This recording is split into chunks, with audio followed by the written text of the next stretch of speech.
Mahkamah Agung Amerika Serikat membatalkan undang-undang kepemilikan senjata api yang sangat ketat di negara bagian New York Kamis lalu. Keputusan Mahkamah Agung itu menjadi presiden bagi pihak-pihak yang ingin melonggarkan aturan kepemilikan senjata api di negara bagian mereka di tengah seruan pengetatan aturan pasca rentetan penembakan massal di Amerika belum lama ini. Dan untuk membahasnya lebih lanjut, selengkapnya kita sudah terhubung dengan jurnalis VOA Rifan Dwiastono yang saat ini berada di kota Arlington, negara bagian Virginia, Amerika Serikat. Selamat pagi, Mas Rifan. Selamat pagi waktu Indonesia, Mas Reza, apa kabar? Apa kabar Mas Rifan? Salam sehat selalu Mas Rifan. Sehat Oke, selalu juga untuk teman-teman di sana. baik. Iya, amin. Mas Rifan, kita langsung ngobrol-ngobrol nih. Terkait dengan undang-undang senjata api, sebenarnya seperti apa sih yang dibatalkan Mahkamah Agung Amerika Serikat ini? Nah, jadi Mas Reza and the listener, sebetulnya undang-undang yang dibatalkan oleh Mahkamah Agung Amerika Serikat ini adalah undang-undang kepemilikan senjata api yang dikeluarkan oleh negara bagian New York.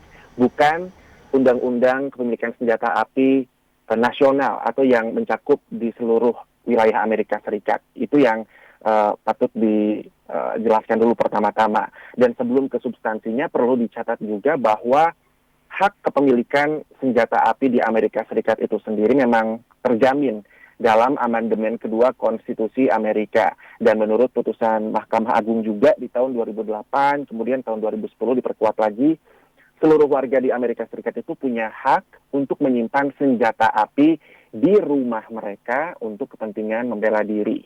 Nah, pertanyaannya adalah, terus gimana nih kalau misalnya pengen punya hak untuk bisa membawa senjata api keluar dari rumah mereka untuk kepentingan membela diri? Nah, di sebagian besar wilayah di Amerika Serikat, jadi kan Amerika itu terdiri dari 50 negara bagian, dan juga ada wilayah ibu kota Washington DC. Mayoritasnya itu sebetulnya memberikan hak kepada warga di negara bagian mereka untuk membawa senjata api keluar dari rumah mereka untuk kepentingan membela diri. Apalagi untuk misalnya kepentingan olahraga, misalnya olahraga menembak atau untuk berburu. Dan minoritasnya hanya ada beberapa negara bagian yang justru memperketat perizinan untuk memberikan hak kepada warganya membawa senjata api keluar rumah. Nah, ini salah satunya diberlakukan oleh negara bagian New York. Nah, undang-undangnya yang dikeluarkan oleh negara bagian New York itu mengatakan bahwa siapapun yang ingin memiliki hak atau mendapatkan hak untuk membawa senjata api keluar dari rumah mereka, mereka harus menjalani semacam proses untuk bisa membuktikan bahwa mereka ini memiliki alasan yang tepat lah, atau suatu kebutuhan khusus kenapa mereka harus bawa senjata api ini keluar dari rumah, gitu kan ya. Nah, jadi aturan inilah yang dianggap melanggar hak konstitusional warga Amerika Serikat untuk membawa senjata api. Itu yang kemudian digugat oleh 3 pihak. Ada satu dari Asosiasi Senjata Api negara bagian New York, dan ada 2 individu, 2 orang laki-laki yang memang punya keinginan untuk memiliki hak membawa senjata api keluar dari rumah di negara bagian New York itu. Dan gugatan itu kemudian dibawa ke meja Mahkamah Agung Amerika Serikat, dan setelah dilakukan persidangan, memang akhirnya dari majelis hakim, nah majelis hakimnya ini ada 9 hakim, 9 orang, di mana 3 ini memang berhaluan konservatif, 3 orang hakim berhaluan liberal, sementara 6 hakim lainnya itu berhaluan konservatif. Nah, setelah disidangkan, 6 hakim yang konservatif ini akhirnya memutus atau memilih untuk membatalkan undang-undang kepemilikan senjata api yang sangat ketat di negara bagian New York itu. Sementara 3 lainnya yang tadi berhaluan liberal, itu mereka memutuskan untuk tidak membatalkan atau mempertahankan undang-undang yang sudah ada. Tapi karena suaranya sudah chaos, istilahnya 6-3 gitu ya, akhirnya yang tentunya berlaku adalah suara yang mayoritas, di mana akhirnya undang-undang kepemilikan senjata api di New York ini dibatalkan, sehingga tidak ada lagi proses untuk bagi warga ataupun penduduk yang ingin mendaftar memiliki hak untuk memiliki senjata api keluar rumah, harus lewat proses tadi, lihat dulu, diperiksa apakah punya alasan yang tepat atau tidak. Sekarang warga New York itu diperbolehkan untuk membawa senjata api keluar rumah, tapi harus concealed atau tertutup. Jadi tidak boleh di petantang-petenteng kelihatan senjata apinya, tapi harus Oke. ditaruh misalkan di dalam jaket atau di dalam tas atau di dalam koper. Jadi itu akhirnya keputusan dari Mahkamah Agung Amerika Serikat terhadap Undang-Undang Kepemilikan Senjata Api di kota New York. Nah, yang jadi masalah adalah atau yang dikhawatirkan oleh banyak advokat atau misalnya pegiat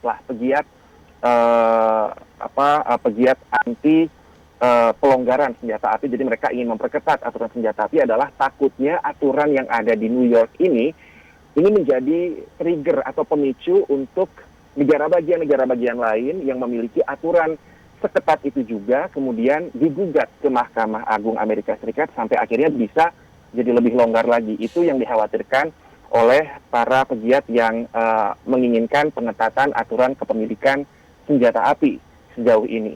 Kurang lebih seperti itu, Oke. Mas Reza, untuk undang-undangnya sendiri. Oke, baik. Jadi memang pengawasannya lebih ketat ya kalau di New York. Tapi kalau di wilayah negara bagian lain itu, apakah memang biasanya masyarakatnya petantang-petenteng begitu bawa pistol atau seperti apa, Mas Rifan di sana?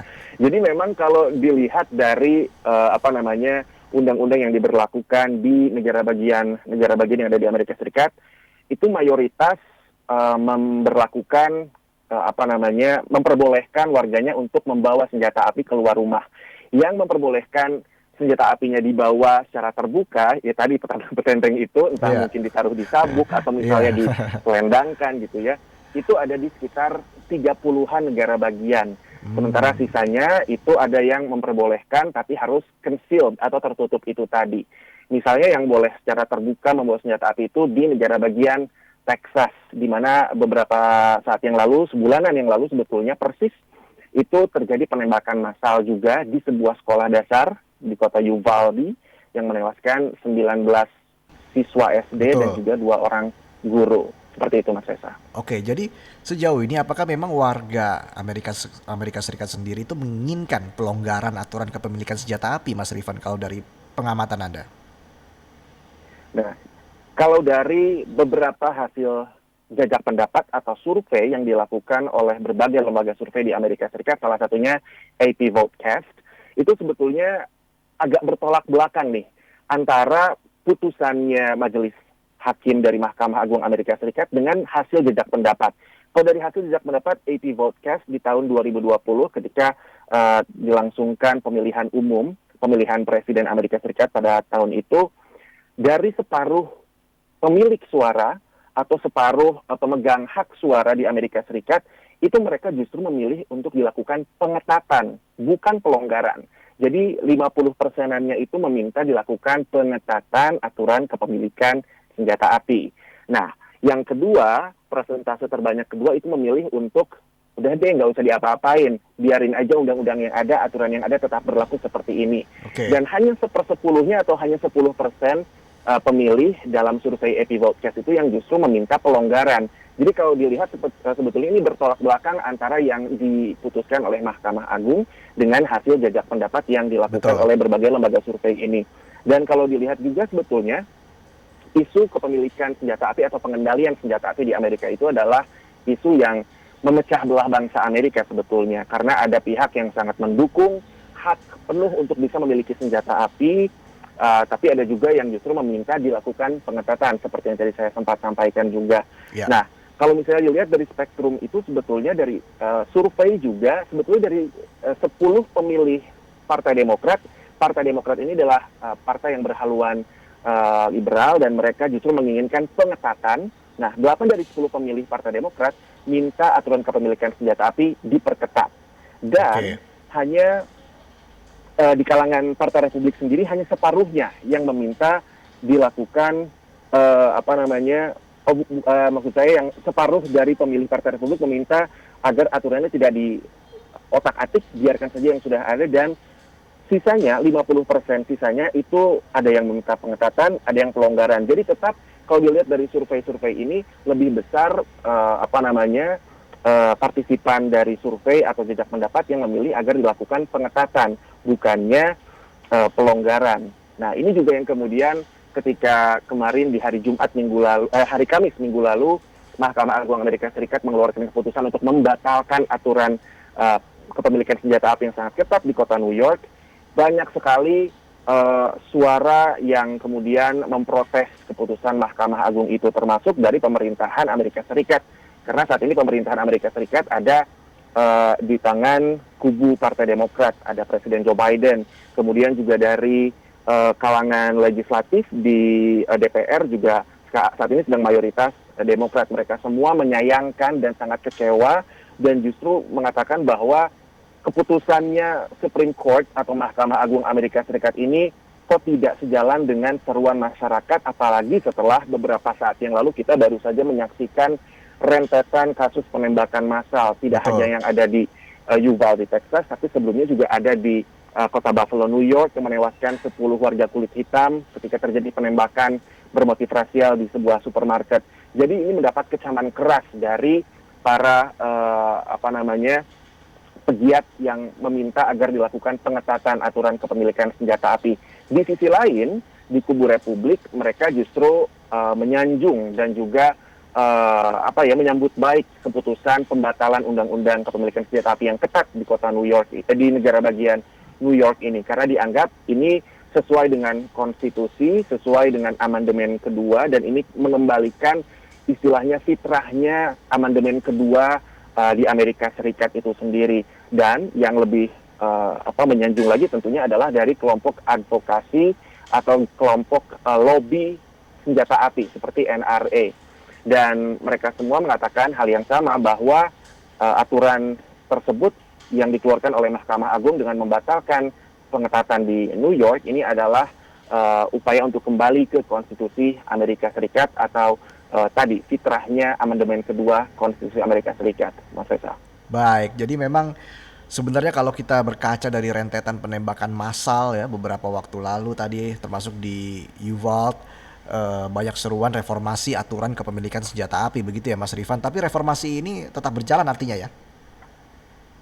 Betul. Jadi, nah ini juga yang menarik adalah hanya berselang sehari setelah Supreme Court atau Mahkamah Agung Amerika Serikat membatalkan ketentuan pengetatan aturan kepemilikan senjata api di negara bagian New York, di hari Jumatnya, itu kan hari Kamis, hari Jumatnya Senat Amerika Serikat dan DPR Amerika Serikat menggolkan sebuah undang-undang baru, reformasi undang-undang kepemilikan senjata api, yang mana ini merupakan langkah selanjutnya atau tindakan untuk menanggapi rentetan penembakan massal yang terjadi beberapa saat yang lalu di bulan Mei, yang banyak itu terjadi di Uvalde, di New York dan negara bagian lainnya juga. Nah, apa sih yang ada di dalam undang-undang reformasi kepemilikan senjata api ini yang dinamai Bipartisan Safer Communities Act atau Undang-Undang Masyarakat yang Lebih Aman Lintas Partai. Jadi dalam undang-undang ini yang diatur adalah pengetatan persyaratan calon pembeli senjata yang masih berusia 18 sampai 21 tahun. Karena kalau misalnya kita lihat kemarin di kasus penembakan massal yang terjadi di Uvalde sama yang ada di Buffalo di New York, itu dua-duanya pelakunya masih berusia 18 tahun. Yang lebih miris lagi adalah yang terjadi di Uvalde, pelaku itu baru saja berulang tahun ke-18, lalu ia langsung membeli senjata api dan beberapa hari kemudian melangsungkan atau melancarkan kasus penembakan massal itu. Jadi ada pengetatan persyaratan calon pembeli senjata usia 18 sampai 21 tahun, di mana proses pemeriksaan latar belakang atau background check untuk mereka ini diperpanjang dari yang biasanya hanya 3 hari, diperpanjang menjadi 10 hari. Jadi otoritas atau pihak berwenang dari pemerintah federal maupun dari pemerintah lokalnya itu bisa lebih seksama melihat apakah dia punya rekam jejak yang mengkhawatirkan, yang membuat mereka sepertinya tidak layak untuk diberikan hak memiliki senjata api. Karena kemudian hal berikutnya yang diatur dalam undang-undang ini adalah adanya hak untuk merampas senjata api secara sementara dari orang-orang yang dianggap berbahaya, baik itu berbahaya bagi dirinya sendiri maupun berbahaya bagi orang lain. Karena kasus kekerasan dengan senjata api di Amerika itu bukan hanya pembunuhan, tapi juga, maksud saya bukan dilakukan terhadap orang lain, tapi juga banyak kasus suicide atau bunuh diri. Jadi di sini ada kewenangan yang diberikan kepada otoritas untuk melihat apakah misalnya orang ini memiliki rekam jejak yang mengkhawatirkan, misalnya punya kecenderungan untuk melakukan kekerasan atau bahasa-bahasanya di internet, misalnya cenderung menuju ke tindakan yang mungkin dianggap nantinya akan berujung violent.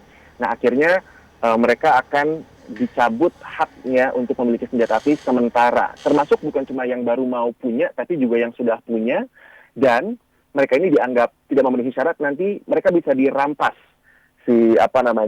senjata api yang mereka miliki ini. Kemudian yang kemudian diatur juga dalam Undang-Undang Reformasi Kepemilikan Senjata Api ini adalah pelarangan untuk menjual senjata api kepada pelaku KDRT. Ini sebetulnya sudah ada, cuma diperluas kategorinya. Jadi pelaku KDRT, baik yang masih berhubungan dengan korban maupun yang sudah menjadi mantan, terus baik bagi pasangan yang menikah, baik mereka yang hanya tinggal bersama, ataupun mereka yang sudah punya anak bersama. Jadi pelaku KDRT tidak akan diberikan hak untuk membeli senjata api lagi. Dan selain 3 aturan itu tadi, anggaran senilai 13 miliar dolar atau sekitar hampir 200 triliun rupiah ini akan digelontorkan untuk membiayai program kesehatan jiwa, karena ini menjadi poin yang terus diungkit oleh para politikus dari Partai Republik yang mengatakan bahwa masalah soal kekerasan senjata api di Amerika itu bukan berakar pada senjatanya, tapi pada kesehatan mental. Jadi melalui undang-undang ini ada porsi anggaran untuk itu, dan juga untuk meningkatkan sistem keamanan di sekolah-sekolah, karena memang beberapa kali, sering sekali yang dijadikan target penembakan massal di Amerika Serikat itu adalah institusi pendidikan, sekolah, baik itu SD bahkan SMA. Dan itu semua sudah ditandatangani oleh Presiden Biden hari Sabtu kemarin, dan Presiden Biden sendiri sebetulnya tahu bahwa isi dari undang-undang ini tidak sesuai dengan harapannya dan harapan dari kubu Partai Demokrat yang sebetulnya menginginkan ada beberapa poin lagi yang dimasukkan, misalnya pelarangan jual beli senapan serbu, karena inilah senjata ini yang digunakan untuk penembakan massal berkali-kali ini. Jadi itu tidak masuk ke undang-undang. Kemudian juga mereka berharap tadinya ada larangan penjualan magasin beramunisi tinggi. Nah, itu juga tidak masuk. Tapi memang mereka akhirnya mengatakan bahwa ada undang-undang reformasi undang-undang ini saja merupakan sebuah langkah yang sangat besar untuk kita bisa memperbaiki situasi dengan terjadinya penembakan massal dan kekerasan bersenjata di Amerika yang sepertinya menjadi pandemi tersendiri di negeri Paman Sam ini, Mas Reza. Baik, jadi reformasi aturan kepemilikan senjata api ini saat ini sedang dilakukan secara besar-besaran begitu ya, Mas Rifan ya.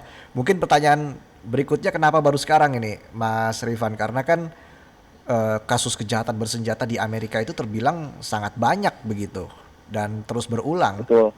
Ini kenapa, Mas Rifan, baru sekarang? Dan berapa banyak sih memang kasus kejahatan bersenjata di Amerika? Sebetulnya pertanyaan kenapa baru sekarang itu juga yang menjadi pertanyaan di benak banyak warga Amerika Serikat dan juga para pundit atau para pengamat dan para pakar. Jawabannya adalah karena sangat membuat terbelahnya bangsa Amerika Serikat. Isu kepemilikan senjata api ini sudah berkali-kali diajukan rancangan undang-undang di DPR, sudah lolos untuk bisa diambil vote-nya di Senat, tapi di Senat ditolak, mandek lagi, jadi nggak jadi tuh ada undang-undang reformasi kepemilikan senjata api. Dan siklusnya seperti itu terus, jadi sudah dibuat, tidak diterima, dibuat lagi, tidak diterima, selalu seperti itu. Sebagiannya juga karena memang sebetulnya di kalangan Partai Republik itu banyak sekali para politikus yang memang mendapatkan support atau dukungan dari secara finansial dari kelompok lobby senjata api seperti NRA misalnya, karena memang kubu Partai Republik ini adalah kubu yang sangat mendukung hak kepemilikan senjata api. Dan untuk melakukan sebuah reformasi besar-besaran tentunya ini menjadi semacam dilema untuk mereka, karena dikhawatirkan kalau mereka mereformasi sedemikian rupa mereka kehilangan endorsement atau support itu dari kelompok lobby senjata api. Dan sementara di sisi lain di kubu Demokrat mereka sangat ingin melakukan reformasi besar-besaran, sehingga ketika diajukan reformasinya betul-betul sangat radikal, sangat benar-benar hampir 180 derajat, ada pengetatan yang sangat ketat. Mereka ingin adanya pelarangan penjualan senapan serbu, padahal itu adalah penjualan yang sangat menguntungkan untuk para produsen senjata api di Amerika Serikat. Sehingga ini nggak pernah ketemu antara Partai Republik sama Partai Demokrat yang notabene adalah dua kubu yang harus membuat legislasi itu. Jadi ujung-ujungnya ya baru sekarang setelah rentetan penembakan massal kemarin itu betul-betul menghantam Amerika, dan kayaknya ini nggak bisa lagi mereka bersembunyi dari kenyataan bahwa warga Amerika sangat frustrasi dengan situasi ini. Bahkan ketika saya wawancara beberapa warga, saya kebetulan waktu itu liputan ke Uvalde setelah penembakan massal, saya sempat wawancara beberapa penduduk, para orang tua yang punya anak-anak yang masih duduk di bangku sekolah. Mereka tuh sampai ketakutan untuk bisa dengan tenang memberangkatkan anak mereka ke sekolah. Ada yang bahkan berpikiran, sepertinya saya mau, dan suami, waktu itu saya wawancara seorang ibu, saya dan suami mau meng-homeschoolingkan anak saya karena saya lebih mementingkan keselamatannya daripada sistem pendidikan di sekolah. Jadi mereka sangat khawatir sedemikian rupa.